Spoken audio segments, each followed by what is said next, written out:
How on earth did you sell this unknown man? I essentially did something that I never did before. My major strength as manager of Shanana, a small group, small time manager, was I was basically honest and straightforward and helpful and nice and decent and charming and funny. For Genesis, I had to lie. Imports. Everybody in your city knows about Genesis because of imports. Thousands are coming in daily and universally loved. And it's underground. You can't see it. I can see it, but you can't. But don't worry, they'll come. So they did it kind of grudgingly here and there, and they a lot of them weren't enthused, but a couple of them did listen to the albums and were impressed. And the thing that I'm, in the end, pleased about is that Genesis made a ton of money for every promoter who played them. I mean, I may have cajoled, wheedled, and bent the truth, but ultimately, in terms of the interests of the promoter, they were served well by playing Genesis. They did very, very well over the years with them. But I had to go. I had to turn cartwheels. I remember that. It was a unique experience for me. The actual tour, the very first tour, did that turn a profit in the end? No. It was subsidized by the record company.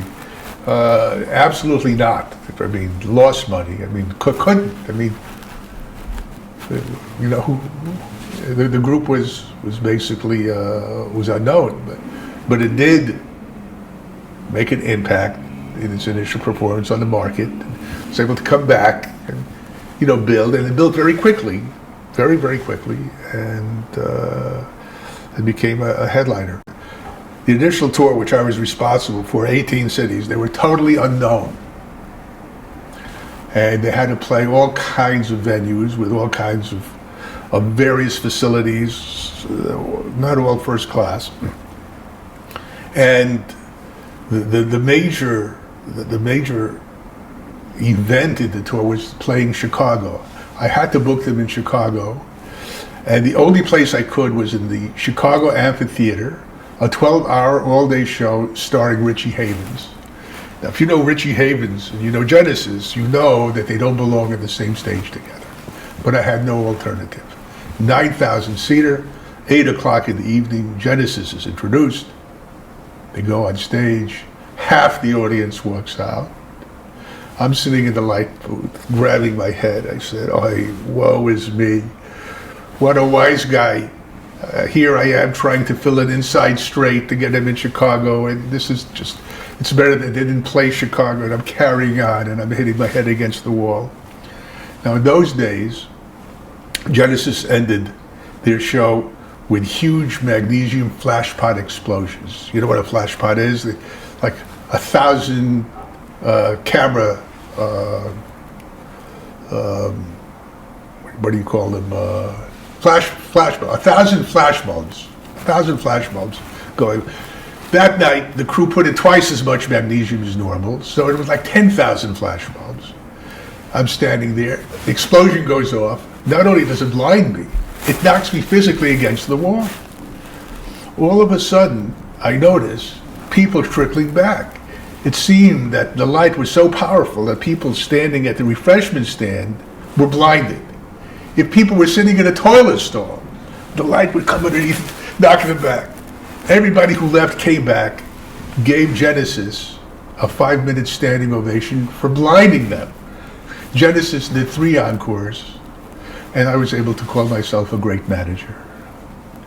That was the culmination of that tour for me. The fact that they became a headliner in Chicago right away, but the role of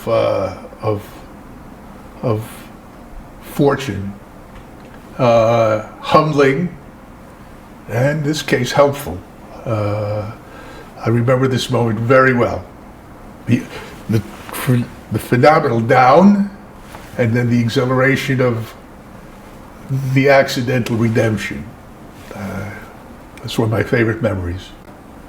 I think they're best described by the story that Phil told when Genesis was inaugurated into the Rock and Roll Hall of Fame. He thanked me first, and he said that when I became their manager here in the States, I went to him and I said, Phil, I expect you to behave in an exemplary fashion, set a high tone for the group, work hard, not create problems, be diligent. Phil then said, shortly thereafter, I realized Ed went to everybody in the group and said the same thing. That was my talent. Yes, it was such a special experience, both in terms of the difficulty of the work I had to do in booking Genesis, and in the gratification of helping break the act in America to turn on, and in a way, you know, when you hear something good that you want a friend to listen to, well, Genesis is something that I wanted to turn people onto, friends, and, you know, and the fact that I was able to participate in turning on so many people to Genesis, the country, was really very gratifying. And I thought that I was turning them on to something valuable, nutritious, something that can energize and uplift. And I was grateful to have the opportunity to do that. I felt very fortunate to be in that position. Yeah, I experienced the following. The first time I saw them, I noticed that the audience, or a good part of it, seemed to be elevated by the music, by what they saw, the presentation music and the music. They were lifted out of the mundane for a moment. I saw that. And the next times I saw them, it became, particularly when I saw them in England, it was like a religious service. It was very powerful, very palpable, and I was moved along with the audience. Tell us more about why it felt like a religious service. Well, we'll take Supper's Ready, which I always call like a rock and roll mass. The drama of the music, the various emotional levels that you go through, and the phenomenally satisfying, uplifting ending of it is just incomparable. It was a major league feeling. It was something. It was a feeling produced by master musicians of the past. That's the only thing I can compare it to. I used to compare them to Berlioz. It was that level of movement in me that I felt. Seeing Peter Gabriel in that kind of role, what was your kind of assessment of him? Peter Gabriel, I always thought of as being able to perform the priestly function of rock and roll. When he was on stage, at that time, he basically presided over a ritual that enveloped the audience and swept them up, and he did it masterfully. Of course, he was accompanied by great musicianship. The guitar play of Stephen Hackett paralleled his dramatic performance on stage. The drumming of Phil Collins. All of these heightened the same experience. There were different forms of art. One was theatrical and vocal, one percussion, one was melodic, but they all layered the same emotional sweep, and it was quite moving. You say? It's very, since I call Genesis really the apogee of the Anglican Church. I think Banks, I don't know exactly his aristocratic background, but I'm sure that he spent a good deal of time in high church settings where there was church music, and the august sound of his keyboards definitely were another element in lifting Genesis to their level. Yeah. I like the idea of Peter Gabriel as the sort of priest. Yes.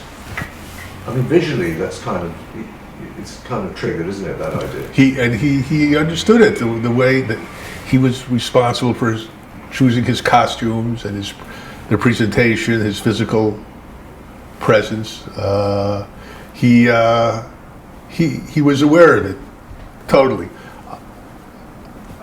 on his level. I don't know to what extent his feelings and my perception are parallel, but there's no question that he realized to a great degree what he was doing. Yeah, as a priest, a rock and roll priest. But it was clear that that Mike and Tony were more conservative on every level than Peter was, and obviously led to conflict. But the point is, the fact is that they all contributed their special talents with whatever yin and yang pulling existed, led to this great moment. And I think clearly the sum was much greater than the total of all its parts. I'm not sure that all its parts were aware of the magnitude of their collective gift, and that's the beauty of it. The beauty of what I call the thin thread of time and chance leading to a great moment like that. It was.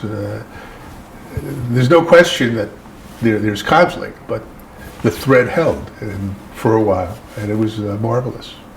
But the Genesis I was involved in, like Camelot, short, small period of time, very meaningful to me and the audience, but disappeared. And it's a special category. But the rest of the history of Genesis, phenomenal success, and a beautiful story in its own. I'm not connected to that. What do you say to the fans of that period, who then went on to say, and they still say, some of them, that the band sold out when Phil Collins became the singer? The stuff in the 80s isn't really Genesis. First of all, there is no such thing as selling out in the music business. It's the great story told by Fred Allen, the radio comedian, says you could put all the sincerity in Hollywood inside a flea's navel and still have room for 8 caraway seeds in an agent's heart. That's the business. That's the morality. So to try to impose a preconceived morality. This is music, the music business, after all. And those fans should be grateful for the moments they had with the group and cherish their memories and enjoy the music. But there was no sellout. It was simply a certain kind of growth. The group grew one way, Peter another. It's not everything has to be set in stone to be meaningful. It was a moment, and the moment was meaningful, and it's still preserved on vinyl and tape.